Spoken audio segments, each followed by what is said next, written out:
मेरे को धर्म का राजनीति नहीं चाहिए। मैं नहीं चाहती कि मेरा बच्चा 5 किलो राशन के लिए लाइन में लगे। मेरा बच्चे को जब मैं इतने अच्छे स्कूल में पढ़ा रही, शिक्षा दे रही हूँ, तो मैं चाहती हूँ कि मेरा बच्चा भी नौकरी करे। जो इन लोग के पास नौकरी क्या देंगे ये लोग? इन लोग को लगता है कि पहले से ही इतना लोग खड़ा है नौकरियों की लाइन में, अगर इनको भी मैं पास कर दिया या किसी वो, तो और लोग लाइन में आ जाएंगे और लोगों की। तो यही सब नौकरी देने के लिए पैसा ऐसे युवाओं को नौकरी देने के लिए पैसा नहीं, और इनको इतना सारा ज़मीन खरीदने के लिए पैसा किधर से आता है?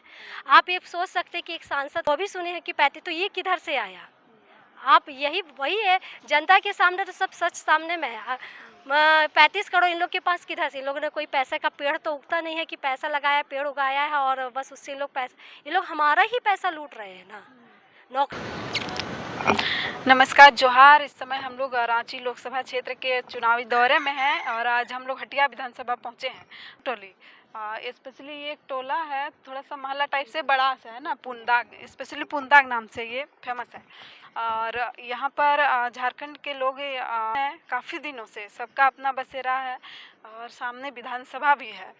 तो दीदी हमारे साथ हैं, इनसे जानेंगे इस बार चुनावी मुद्दा क्या रहेगा, क्योंकि एजुकेटेड के लिए तो सिर्फ एक ही बात आ रहा है, नौकरी, लेकिन उसके अलावा भी और क्या मुद्दा रहेगा और किन को ये चुनना पसंद करेंगे। दीदी क्या नाम है? मेरा नाम निधि पटेल हुआ। अच्छा, आप यहीं की हैं? हाँ, मैं यहीं से हूँ। और सबसे पहले तो मैं जयराम अच्छा, रुके रुके, सवाल सुन लीजिए। आप वोट कीजिएगा, 2024 लोकसभा चुनाव है, क्या मुद्दा रहेगा, क्या मन में सोच के वोट कीजिएगा? मेरा मुद्दा है कि मेरे को अपने बच्चों का भविष्य देखना है।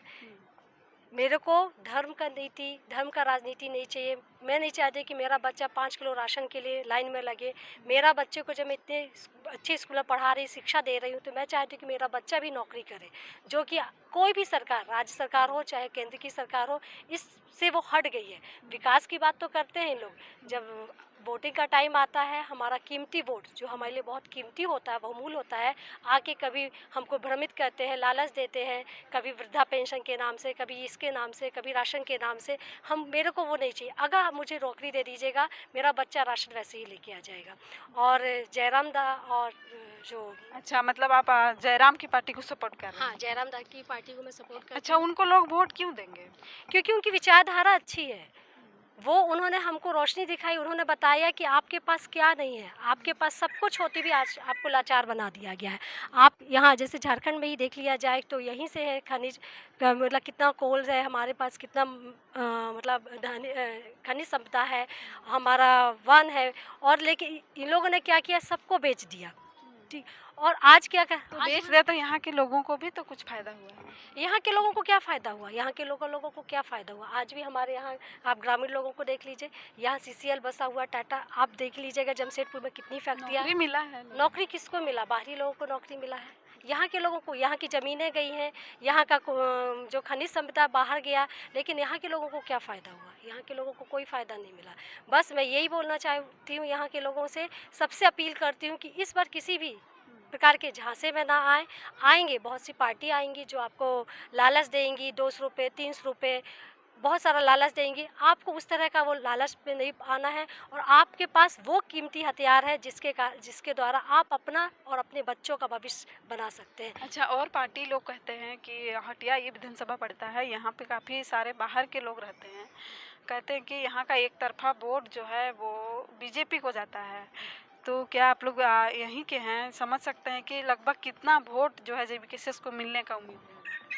मेरे देखिए, मैं तो जितना जानती हूँ, मैं जितना लोगों के टच में हूँ और जो लोगों से मैं मोटिवेट भी कर रही हूँ, या आप यहाँ आए हैं तो यहाँ भी लोगों को देख रहे हैं कि सच बात आज जयराम दा के विचारों से, जो विचार उन्होंने लाया है, उनके विचारों से जनता जागरूक हुई है। अभी तक उन लोग को लगता था कि सच बात है, क्या है, मतलब इतना ही मिल रहा है, उन लोग को नहीं मालूम था कि उनके पास क्या था। लेकिन जयराम दा के विचारों को लोग सुने हैं, उनके नेशनल न्यूज़ में तो उनको नहीं चलाया गया। ये भी बहुत बड़ी साजिश थी, लेकिन क्योंकि पार्टी को डर था कि जिस तरह की विचारधारा को ये पार्टी लेके आ रही है, जिस तरह से लोगों को ये जागरूक करने का काम कर रही है, तो ये बहुत बड़ी साजिश थी। ये राज्य सरकार, केंद्र सरकार दोनों की मिली भगत थी, और इसके चलते उन्हें जिस दिन नॉमिनेशन होना था और उनको जेल में डाल दिया गया। आज क्योंकि उनको मालूम था कि अगर वो बाहर रहेंगे, उनकी रैलियाँ जब उनकी रैलियाँ होती हैं तो आपको आपको क्या बोलूँ, आप लोग तो देखते होंगे कब, क्योंकि मेरे पास ये सोशल मीडिया हम लोग के पास, ये मैं भी इसको यूट्यूब में मैं देखती हूँ कि इन लोग की रैलियों में जो भीड़ जाती है वो दिल से जाती है, वो पैसे से या बिछी हुई भीड़ नहीं जाती, अपनी मर्जी से जाने वाली भीड़ होती है, वो खरीदी हुई भीड़ नहीं रहती। क्यों? क्योंकि लोग जागरूक हो रहे हैं, लोग सुन रहे हैं, तो लोगों को बस विपक्षी लोग को यही लगा कि अगर इस तरह से इन्होंने लोगों को जागरूक कर दिया तो बस हमारी ही जो गद्दी है, हमारी ही कुर्सी खतरे में पड़ जाएगी। इसमें चुनाव में कोई प्रभाव पड़ेगा? नहीं, इसमें देखिए अगर विपक्षियों को विपक्षी दल को ये समझ में आना चाहिए कि इससे जनता और नाराज़ हुई है, क्योंकि आपने उसके जो उसका भगवान है, आज के समय में जयराम दा, देवेंद्र दा लोगों का भगवान है, तो आपने उसके भगवान को जेल में डाल दिया, जो उसके लिए एक उम्मीद की किरण थी। मैं यही बोलूँगी कि जैसे जो भी बुरी मंशा के लोग हैं, कितना भी हमको अंधेरे में रखने की कोशिश करें, सूरज के सामने कितनी भी ऊंची बड़ी दीवार खड़ा कर दे, लेकिन सूरज की रोशनी हम पर आने से कोई नहीं रोक सकता है। बस देवेंद्र दा को, और अगर उन्होंने जेल के सलाखों के पीछे भी डाल दिया है, वहाँ से रह के भी हम लोग उनका समर्थन करेंगे। वो मतलब वो हम लोग के कारण जेल गए हैं।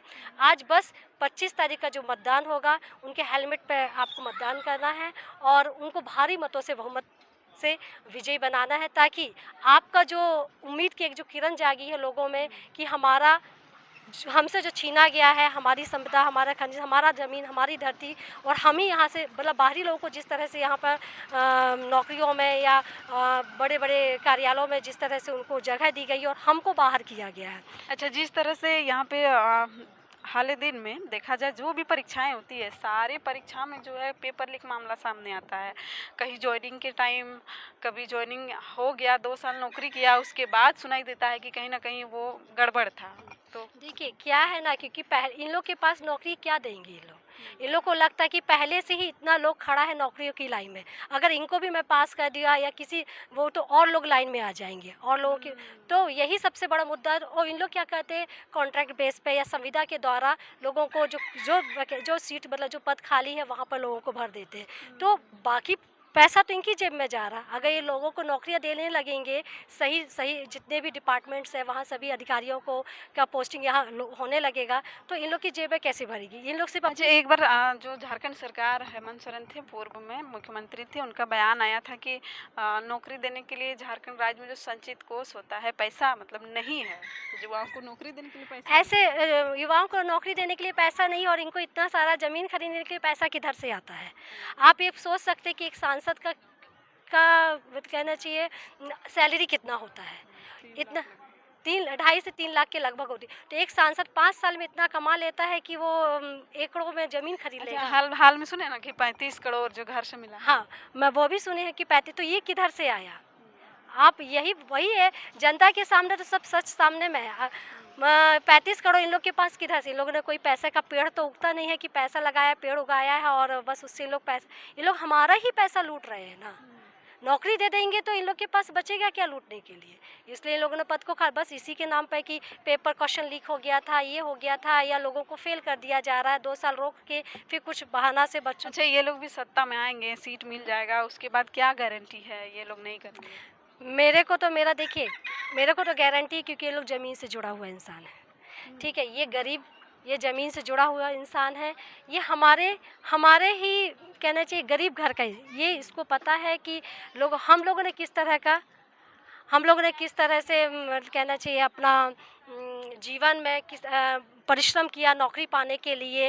वैसे भी जो नवयुवक हैं वो लोग भी किस तरह से कर रहे हैं, अगर उनको नौकरी नहीं मिलेगा तो जो प्रताड़ना हम लोग सह रहे हैं, इन लोग भी सहेंगे। मुझे नहीं लगता कि जयराम दा या देवेंद्र दा इस तरह का आगे जाके इस तरह का कुछ करेंगे, क्योंकि ये लोग पढ़ा लिखा लोग हैं, नौजवान, इन लोग की मंशा इस तरह। और उन्होंने तो पहले ही एफिडेविट करने के लिए बोला है कि मैं एफिडेविट करके देता हूँ कि मैं अपनी सैलरी का 75% जो है वो गरीब जनता को दूंगा, और ज़िले से बाहर अगर मेरी 1 एकड़ ज़मीन भी पाई गई, 1 डिसमिल भी ज़मीन रहेगी, तो मैं उस दिन पद से इस्तीफा दे दूंगा।